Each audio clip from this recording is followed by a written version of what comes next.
오늘은 헝가리에서 날아온 속보로 시작합니다. 문재인 대통령이 야노시 아데르 헝가리 대통령과 정상회담을 했습니다. 그런데 아데르 대통령이 언론 발표에서 원전 없이는 탄소 중립이 불가하다는 게 양국의 공통 의향이라고 말했습니다. 문재인 정부의 탈원전 기조와 배치되는 것처럼 해석될 여지가 있어 논란이 예상됩니다. 부다페스트에서 맹현균 기자가 보도합니다. 헝가리 부다페스트 대통령궁에서 열린 한 헝가리 정상회담.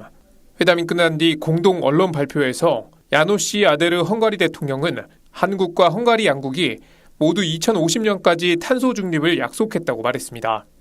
그러면서 원전 에너지 사용 없이는 탄소 중립이 불가하다는 것이 양국의 공통 의향이라고 덧붙였습니다. 문 대통령의 발표에서는 원전에 대한 이야기는 없었습니다. 헝가리 대통령의 발언은 우리 정부의 탈원전 기조와 배치되는 것처럼 해석될 여지가 있어 논란이 예상됩니다. 청와대는 즉각 진화에 나섰습니다. 청와대에 따르면 문 대통령은 탄소 중립까지 원전의 역할은 계속되나 신규 원전 건설은 하지 않고 설계 수명이 종료된 원전을 폐쇄한다고 말했습니다. 이어 태양광, 풍력, 특히 해상풍력 등 신재생 에너지와 수소 에너지 비중을 높임으로써 탄소 중립을 이뤄나가고자 한다고 설명했습니다.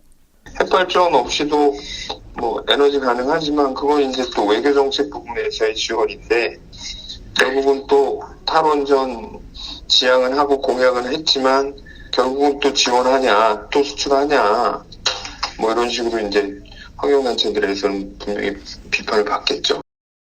한편 김정숙 여사는 헝가리 국가기록원을 방문했습니다. 이 자리에서 100여 년 전 조선을 방문했던 헝가리 선교사가 쓴 일기가 공개됐습니다. 훗날 주교가 된 버이 페테르 신부입니다. 페테르 신부의 일기에는 조선은 쇠퇴하고 있지만 조선인은 여전히 예의와 품위를 간직하고 있었다고 적혀 있습니다.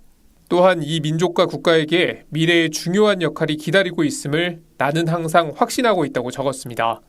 김정숙 여사는 헝가리 사제가 조선에 대해 기록한 감동적인 글을 읽었다며 마치 100년 후에 한국민들에게 보내는 편지 같은 글이라고 밝혔습니다. 헝가리 부다페스트에서 CPBC 맹현균입니다.